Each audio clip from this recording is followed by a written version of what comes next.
تفصیل بتاؤ اوور دوسری طرف سے پہلے سے بھی زیادہ کرخت لہجے میں پوچھا گیا۔ چیف باس طے شدہ منصوبے کے مطابق ڈی سلوا کے آدمیوں نے ڈاکٹر مارٹن کی والدہ کو قتل کر دیا تھا اور پھر جیسے ہی ڈاکٹر مارٹن وہاں پہنچا اسے بے ہوش کر دیا گیا۔ چونکہ یہ پہلے سے طے شدہ تھا کہ میں نے اس کی جگہ لینی ہے، اسی لیے میں نے اس کا میک اپ کر لیا اور ڈاکٹر مارٹن پر الٹرا ساؤنڈ چیکنگ میتھڈ استعمال کر کے اس سے تمام معلومات حاصل کر لیں۔ ابھی ڈاکٹر مارٹن سے تفصیلات معلوم کی جا رہی تھیں کہ اس نے دم توڑ دیا، وہ دل کا مریض تھا اسی لیے زیادہ دباؤ برداشت نہ کر سکا۔ بہرحال میں اس کے میک اپ میں لیبارٹری پہنچ گیا۔ E L method make up کی وجہ سے لیبارٹری کے پرانے چیکنگ کمپیوٹر میرا میک اپ چیک نہ کر سکے اور میں اندر آسانی سے پہنچ گیا۔ اس کے بعد میں مقررہ وقت پر بلو کیپسول حاصل کر کے خفیہ دروازے کو توڑ کر باہر آ گیا۔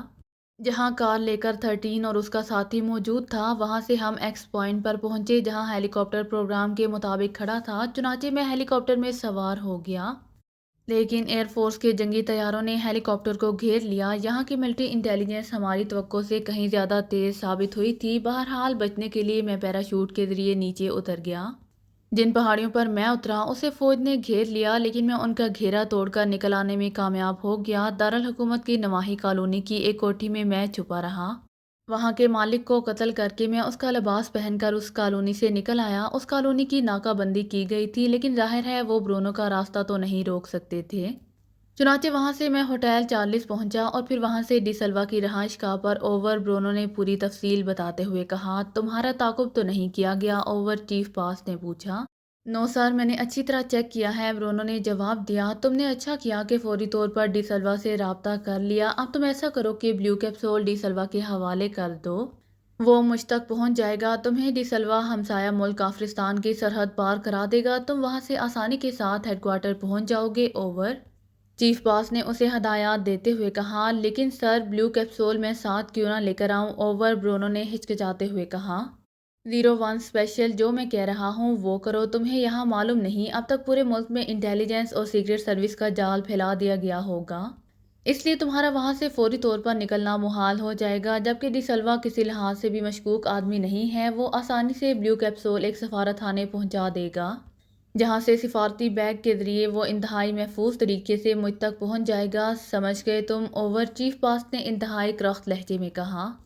ٹھیک ہے سر، جیسے آپ کا حکم۔ اوور برونو نے بجھے ہوئے لہجے میں کہا۔ اسے چیف باس کے اس حکم نے شدید دھچکا پہنچایا تھا کہ جس چیز کو وہ اپنی جان پر کھیل کر لایا تھا، وہ اسے ایک غیر اہم ایجنٹ کے حوالے کرنے کا حکم دے رہا تھا، جبکہ وہ جانتا تھا کہ ڈی سلوا کی 01 اسپیشل ایجنٹ کے سامنے ذرا برابر بھی حیثیت نہیں ہے۔ لیکن بہرحال چیف باس کے حکم کی تعمیل بھی تو لازمی تھی۔ اوکے اوور اینڈ آل، دوسری طرف سے کہا گیا، اور اس کے ساتھ ہی دوبارہ سیٹی کی آواز بجنے لگی۔ برونو نے ڈھیلے ہاتھ سے سرخ بٹن دبا کر رابطہ ختم کر دیا۔ چند لمحوں بعد کرر کرر کی آواز سے دروازے پر موجود چادر ہٹ گئی اور پھر دروازہ کھلا اور ڈی سلوا اندر داخل ہوا۔ برونو چونک کر اسے دیکھنے لگا۔ چیف باس نے کیا حکم دیا ہے جناب؟ ڈی سلوا نے انتہائی مؤدبانہ لہجے میں پوچھا۔ میری سمجھ میں یہ بات نہیں آئی کہ آخر آپ کو کس طرح پتہ چل گیا کہ ٹرانسمیٹر کال ختم ہو گئی ہے؟ برونو نے مشکوک لہجے میں کہا، سر اس کمرے کے باہر بلب موجود ہے، جب ٹرانسمیٹر کال ہوتی ہے تو وہ جل اٹھتا ہے اور جب ختم ہوتی ہے تو بجھ جاتا ہے، ڈی سلوا نے جواب دیا۔ آپ کا یہاں سفارت خانے سے لنک ہے؟ برونو نے کہا۔ سفارت خانے سے؟ ہاں ہے۔ چیف باس نے خاص طور پر یہاں ویسٹرن کارمن سفارت خانے سے لنک رکھنے کا حکم دیا ہے۔ کیوں؟ ڈی سلوا نے حیرت بھرے لہجے میں کہا۔ ٹھیک ہے، چیف باس نے حکم دیا ہے کہ میں بلیو کیپسول آپ کے حوالے کر دوں تاکہ آپ اسے سفارت خانے پہنچا دیں اور مجھے کافرستان کی سرحد عبور کروا دیں۔ برونو نے طویل سانس لیتے ہوئے کہا، جیسا حکم، ہم تو حکم کے غلام ہیں، ڈی سلوا نے جواب دیا۔ لیکن کیا ایسا نہیں ہو سکتا کہ میں میک اپ میں آپ کے ساتھ سفارت خانے جاؤں اور وہاں اسے خود سفارتی بیگ میں بند کراؤں؟ برونو نے چند لمحے خاموش رہنے کی بات کہا۔ دراصل اس کا دل نہیں چاہ رہا تھا کہ وہ ڈی سلوا کو بلیو کیپسول دے۔ اس کی چٹی حس نہ جانے کیوں بار بار خطرے کی گھنٹی بجا رہی تھی۔ سوری، سفارت خانے کے ساتھ میرا لنک ہے، کسی اجنبی کی موجودگی سے معاملات خراب بھی ہو سکتے ہیں۔ ویسے آپ بے فکر رہیں، میں ایک ذمہ دار آدمی ہوں، چیف باس میری کارکردگی اچھی طرح جانتے ہیں، ڈی سلوا نے خشک لہجے میں کہا۔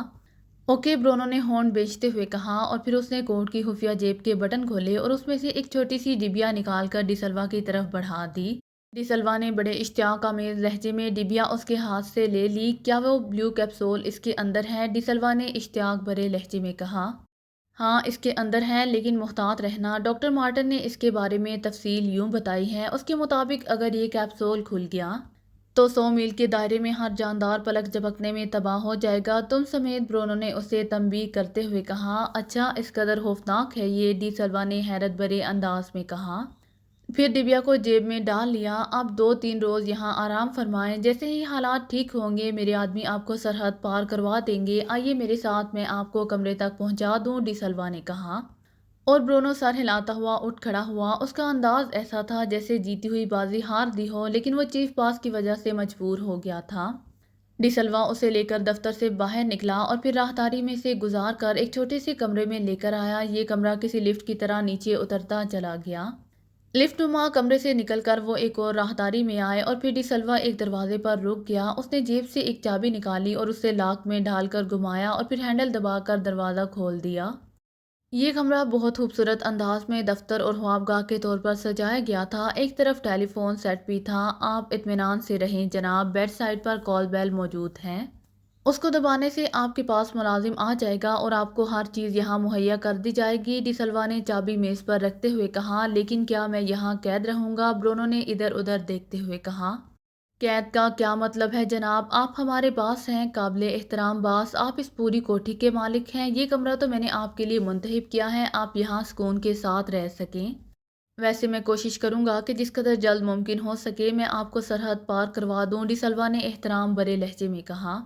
Okay thank you mister De Silva, Bruno نے کہا اور پھر غسل خانے کی طرف بڑھ گیا، جبکہ ڈی سلوا سر جھٹکتا ہوا واپس مڑا اور دروازہ کھول کر باہر نکل گیا۔ عمران نے ریسیور رکھا تو اس کی فراخ پیشانی پر پریشانی کی لکیریں نمایاں ہو گئی تھیں۔ ڈاکٹر ناتھن نے کیا بتایا ہے جناب؟ بلیک زیرو نے جو سامنے بیٹھا ہوا تھا مؤدبانہ لہجے میں کہا۔ بلیک زیرو، صورتحال بے حد پریشان کن ہے۔ جس انداز میں یہ جرم کیا گیا ہے اس سے ثابت ہوتا ہے کہ یہ کام کرنے والی کوئی بہت منظم تنظیم ہے۔ کاش ملٹری انٹیلیجنس اس آدمی کو پکڑ لیتی جو پہاڑیوں سے نکل گیا، لیکن اب اسے کہاں تلاش کرایا جائے، عمران نے سنجیدہ لہجے میں کہا۔ اور پھر اس نے ڈاکٹر ناتھن سے ملنے والی معلومات مختصر طور پر بلیک زیرو کو بتا دیں۔ بلیک زیرو بھی بلیو کیپسول کی خوفناک کارکردگی کا سن کر پریشان ہو گیا۔ میرے خیال میں ہمیں ہوائی اڈوں، بس اسٹینڈ اور ریلوے اسٹیشنوں پر ناکہ بندی کرا دینی چاہیے، بلیک زیرو نے کہا۔ لیکن ہم وہاں کیسے چیک کریں گے؟ مجرم نہ جانے کس میک اپ میں وہاں سے نکلے، عمران نے کہا اور بلیک زیرو سر ہلانے لگا۔ عمران نے ریسیور اٹھایا اور نمبر ڈائل کرنے شروع کر دیے۔ Julia speaking. چند لمحوں بعد دوسری طرف سے جولیا کی آواز سنائی دی۔ X2، عمران نے مخصوص لہجے میں کہا۔ یس سر، جولیا نے مؤدبانہ لہجے میں جواب دیتے ہوئے کہا۔ جولیا تم نعمانی کو ساتھ لے کر فوراً فلائی پر بورڈنگ ہاؤس میں جاؤ، وہاں روم نمبر 112 میں ایک بوڑھی عورت رہتی ہے، اس سے مل کر پتہ کرو کہ اس کا بیٹا ڈاکٹر مارٹن جو ایک ڈیفنس لیبارٹری میں سائنسدان ہے آخری بار کب اس سے ملنے آیا تھا، اور اگر وہاں حالات مشکوک ہوں تو اس فلیٹ کی مکمل تلاشی لو، اور ساتھ ہی ارد گرد کے فلیٹوں اور بورڈنگ ہاؤس کی لینڈ لیڈی سے ڈاکٹر مارٹن کی وہاں آمد و رفت کے بارے میں تفصیلی معلومات حاصل کرو، عمران نے جولیا کو تفصیلی ہدایات دیتے ہوئے کہا۔ بہتر سر، دوسری طرف سے جولیا نے جواب دیا اور عمران نے ہاتھ بڑھا کر کریڈل دبا دیا۔ عمران ریسیور ہاتھ میں پکڑے چند لمحے کچھ سوچتا رہا اور پھر اس نے ایک بار پھر نمبر ڈائل کرنے شروع کر دیے۔ صفدر اسپیکنگ۔ چند لمحوں بعد صفدر کی آواز سنائی دی۔ X2، عمران نے کہا۔ یس سر، صفدر کی مستعدی سے بھرپور آواز سنائی دی۔ صفدر، تم کیپٹن شیل کو ہمراہ لے کر ہوٹل چارلس جاؤ، مجھے اس کے مالک ڈی سلوا کے بارے میں معلومات چاہیے کہ اس کا اصل پیشہ کیا ہے، اور اگر اس نے کوئی گروپ بنایا ہوا ہے تو وہ کس قسم کے لوگوں پر مبنی ہے، اور مزید یہ کہ ڈی سلوا آج کل کس کام میں مصروف ہے، عمران نے کہا۔ بہتر سر، صفدر نے جواب دیا اور عمران نے ریسیور رکھ دیا۔ عمران صاحب، مجھے بھی کوئی حکم دیجیے، میں تو دانش منزل میں بیٹھے بیٹھے اب تنگ آ گیا ہوں، عمران کے ریسیور رکھتے ہی بلیک زیرو بول پڑا۔ تم باہر جا کر قسمت کا حال بتانا شروع کر دو، پروفیسر طاہر ماہر علوم نجوم فلکیات اور جنات وغیرہ وغیرہ، اور جب مجرم تم سے قسمت کا حال پوچھنے آئے تو اسے گردن سے پکڑ لینا، عمران نے مسکراتے ہوئے کہا، اور بلیک زیرو جیم کر رہ گیا۔ میں سنجیدگی سے کہہ رہا ہوں عمران صاحب، اب میں حرکت میں آنا چاہتا ہوں، بلیک زیرو نے کہا۔ اچھا، اگر تم واقعی سنجیدہ ہو تو ٹھیک ہے، ڈی سلوا کی رہائش گاہ تلاش کرو اور اس میں داخل ہو کر کوئی ایسی معلومات حاصل کرو جو ہمارے لیے فائدہ مند ہو، عمران نے سنجیدہ لہجے میں کہا۔ ٹھیک ہے، بالکل ٹھیک ہے، بلیک زیرو نے خوش ہوتے ہوئے کہا۔ میں اب فلیٹ پر جا رہا ہوں، کوئی کلو ملے تو مجھے بتا دینا، تم بیٹھے بیٹھے تھک گئے ہو۔ تو میں بھاگتے بھاگتے تھک گیا ہوں، عمران نے کرسی سے اٹھتے ہوئے کہا اور پھر سر ہلاتا ہوا آپریشن روم سے باہر نکلا اور تھوڑی دیر بعد اس کی کار دانش منزل سے باہر نکلی اور پھر تیزی سے سڑک پر دوڑنے لگی۔ لیکن کار کا رخ فلیٹ کی بجائے زیرو ہاؤس کی طرف تھا۔ مختلف سڑکوں سے گزرنے کے بعد وہ زیرو ہاؤس پہنچ گیا۔ جوزف اور جوانا اسے اس طرح اچانک اپنے درمیان دیکھ کر مسرت سے اچھلنے لگے۔ باس آپ تو ہمیں بھول گئے، مجھے تو یوں محسوس ہو رہا ہے اب مرد کی بجائے میں عورت بن گیا ہوں کہ سارا دن گھر میں بیٹھا دروازے کی راہ تکتا رہوں، جوانا نے منہ بناتے ہوئے کہا۔ اللہ اس شوہر پر اپنا رحم فرمائے جس کی بیوی تم جیسی تنومند اور توانا ہو، ویسے جوزف کیسا رہے گا، عمران نے مسکراتے ہوئے کہا اور جوانا بے اختیار ہنس پڑا۔ اچھا تم دونوں تیار ہو جاؤ، آج میں تمہیں ایک بھرپور قسم کی تفریح کرانا چاہتا ہوں، عمران نے کرسی پر بیٹھتے ہوئے کہا۔ گڈ شو، جوانا اور جوزف دونوں ہی مسرت سے اچھل پڑے اور پھر تھوڑی دیر بعد وہ پوری طرح تیار ہو کر واپس آ گئے۔ کہاں جانا ہے باس، جوانا نے کہا۔ شادی گھر، عمران نے کرسی سے اٹھتے ہوئے کہا۔ شادی گھر کیا مطلب، جوزف اور جوانا دونوں نے چونکتے ہوئے کہا۔ بھئی تم دونوں کی شادی کے لیے شادی گھر ہی جانا پڑے گا، وہاں پیشہ ور گواہ اور نکاح ہاں ہر وقت موجود ہوتے ہیں، اب یہاں کہاں سے گواہ اور نکاح ہاں ڈھونڈتا پھروں، عمران نے کہا اور کار کا دروازہ کھول کر ڈرائیونگ سیٹ پر بیٹھ گیا۔ جوزف اور جوانا بھی پچھلی نشستوں پر براجمان ہو گئے، ظاہر ہے اب وہ عمران کے ساتھ تھے جہاں بھی وہ لے جاتا۔ زیرو ہاؤس سے نکل کر عمران نے کار آگے بڑھائی اور پھر مختلف سڑکوں سے گزرنے کے بعد وہ ایک ایسے علاقے کی طرف بڑھتا گیا جہاں ارد گرد فوجی بارکیں موجود تھیں۔ تھوڑی دیر بعد اس کی کار فوجی بارکوں کے آخر میں موجود ایک گیٹ پر پہنچ کر رک گئی۔ یہاں پھاٹک پر مسلح فوجی موجود تھے، آپ کے کمانڈو کون ہیں، عمران نے کار کی کھڑکی سے سر نکالتے ہوئے پوچھا۔ بریگیڈیئر افضل، سپاہی نے حیرت بھرے لہجے میں جواب دیا۔ انہیں کہیے کہ ریڈ پاس ہولڈر آئے ہیں، عمران نے کہا۔ ریڈ پاس ہولڈر، او فرمائیے ہمیں ہدایات دے دی گئی ہیں، آپ نے کہاں جانا ہے، سپاہی نے بری طرح چونکتے ہوئے کہا۔ D3 اسپاٹ، عمران نے جواب دیا۔ پاس دکھائیے، سپاہی نے کہا اور عمران نے جیب میں ہاتھ ڈال کر ایک سرخ رنگ کا کارڈ باہر نکال لیا۔ اس کارڈ پر سنہرے رنگ کا ایک دائرہ بنا ہوا تھا۔ سپاہی نے غور سے اس کارڈ کو دیکھا۔ ٹھیک ہے جناب، اگر آپ اجازت دیں تو میں آپ کے ساتھ کار میں بیٹھ جاؤں، D3 اسپاٹ خاصا دور ہے، سپاہی نے کہا اور عمران نے سر ہلا دیا۔ سپاہی اپنے ساتھی کو کچھ کہہ کر عمران کے ساتھ والی سیٹ پر بیٹھ گیا۔ دوسرے سپاہی نے پھاٹک کھول دیا اور عمران نے کار آگے بڑھا دی۔ اندر موجود عمارتوں کی سائڈ سے ہوتے ہوئے وہ ایک چھوٹی سی پارک کے قریب پہنچ گئے جس کے سامنے ناکارہ سے 2-3 ٹینک کھڑے تھے۔ یہیں کار روک دیجئے جناب، سپاہی نے کہا اور عمران کی کار روکتے ہی سپاہی نیچے اتر آیا۔ تشریف لائیے جناب، کیا آپ اکیلے اندر جائیں گے، سپاہی نے کہا۔ نہیں، میرے ساتھی بھی ساتھ جائیں گے، عمران نے سر ہلاتے ہوئے کہا اور پھر وہ جوزف اور جوانا کو باہر آنے کا اشارہ کر کے خود کار سے نیچے اتر آیا۔ جوزف اور جوانا بھی باہر آ گئے۔ سپاہی ان کے قد و قامت اور جسامت دیکھ کر قدرے مرعوب ہو گیا۔ آئیے، سپاہی نے کہا اور وہ انہیں اپنے ہمراہ لے کر ایک بارک میں داخل ہو گیا۔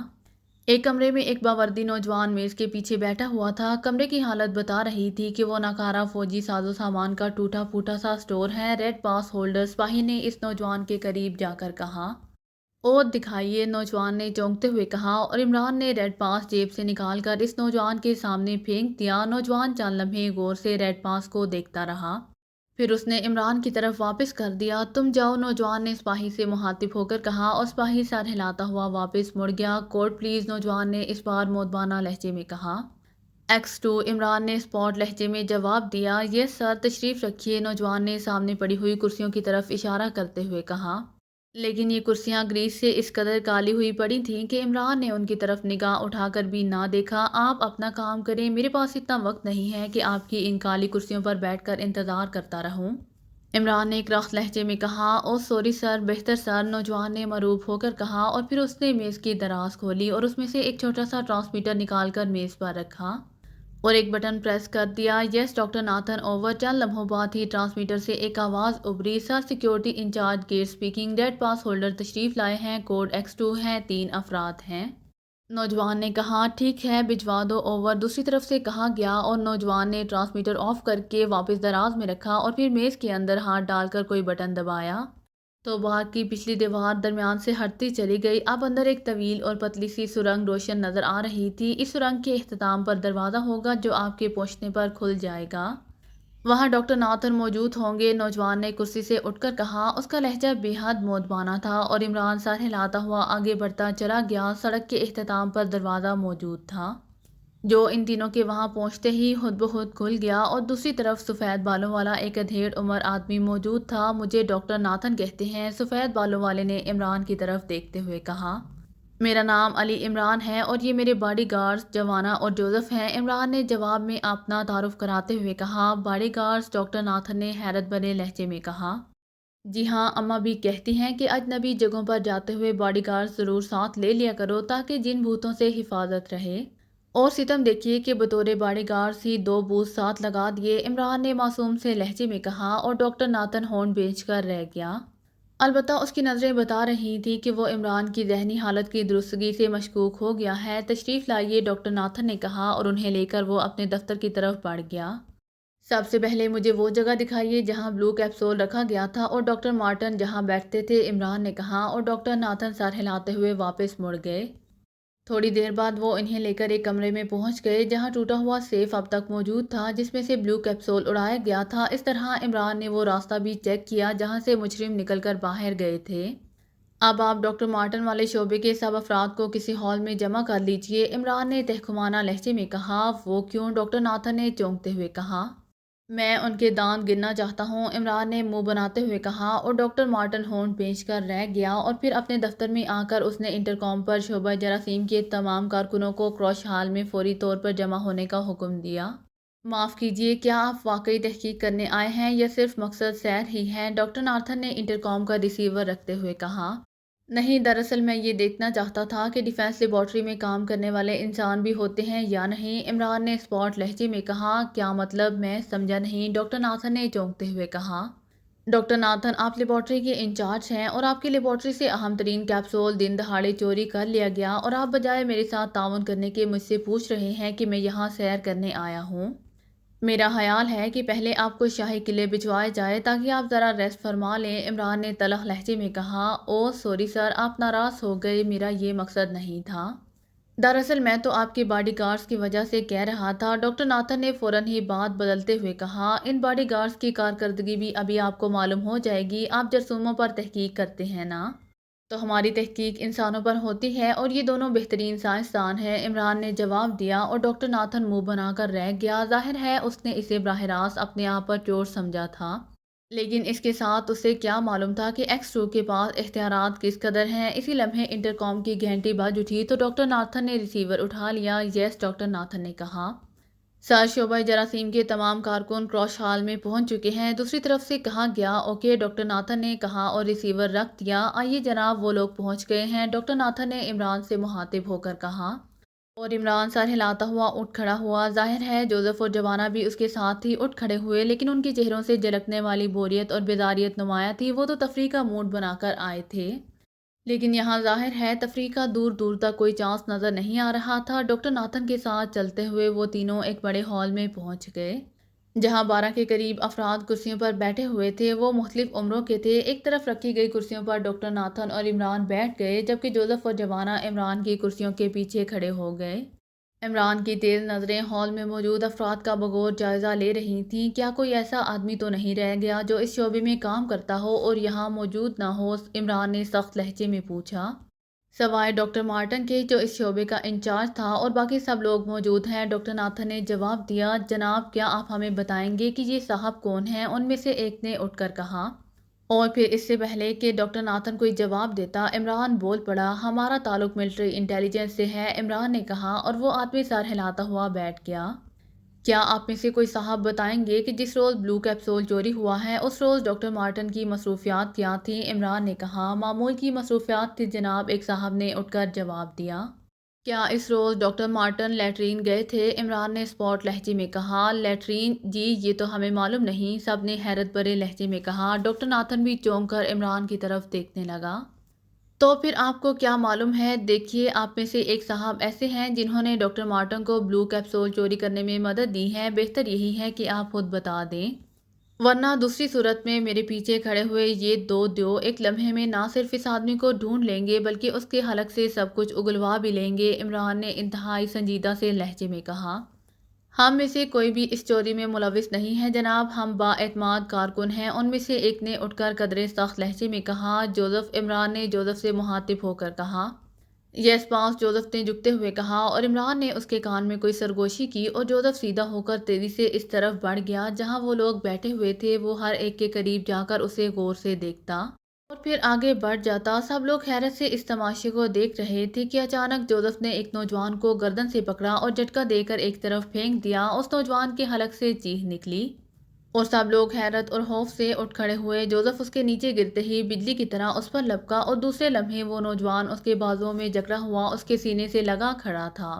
یہ کیا مطلب، کیا مطلب؟ ڈاکٹر ناتھن بے اختیار اٹھ کھڑا ہوا۔ اس کے لہجے میں ناگواری کا عنصر موجود تھا۔ تشریف رکھیے، یہ صاحب نقصان پہنچانے والا جرثومہ ہے، عمران نے کہا اور تیزی سے اٹھ کر جوزف کی طرف بڑھا، اور پھر اس نے نوجوان کی کن پٹی کے پاس چٹکی بھری اور دوسرے لمحے ایک باریک سی جھلی اس کے چہرے سے اترتی چلی گئی۔ اب وہاں ایک غیر ملکی چہرہ صاف نظر آ رہا تھا۔ جھلی اتارتے ہی ڈاکٹر ناتھن اور اس کے سب ساتھی حیرت سے بھونچے رہ گئے۔ یہ ہیں وہ صاحب جنہوں نے ڈاکٹر مارٹن کی مدد کی ہے، عمران نے ایسے لہجے میں کہا جیسے کوئی مداری کامیاب تماشا دکھانے کے بعد حاضرین سے داد وصول کرنا چاہتا ہو۔ نوجوان نے تیزی سے سر کو جھٹکا دیا، مگر اسی لمحے عمران بجلی کی سی تیزی سے واپس مڑا اور اس نے پوری قوت سے نوجوان کی کن پٹی پر مکہ مار دیا۔ ایک ہی مکے سے نوجوان کے ہاتھ پیر سیدھے ہوتے گئے۔ عمران نے اس کے جبڑوں کو دونوں اطراف سے دبایا اور پھر اپنی 2 انگلیاں اس کے حلق میں ڈال کر اس نے ایک چھوٹا سا کیپسول باہر نکال لیا۔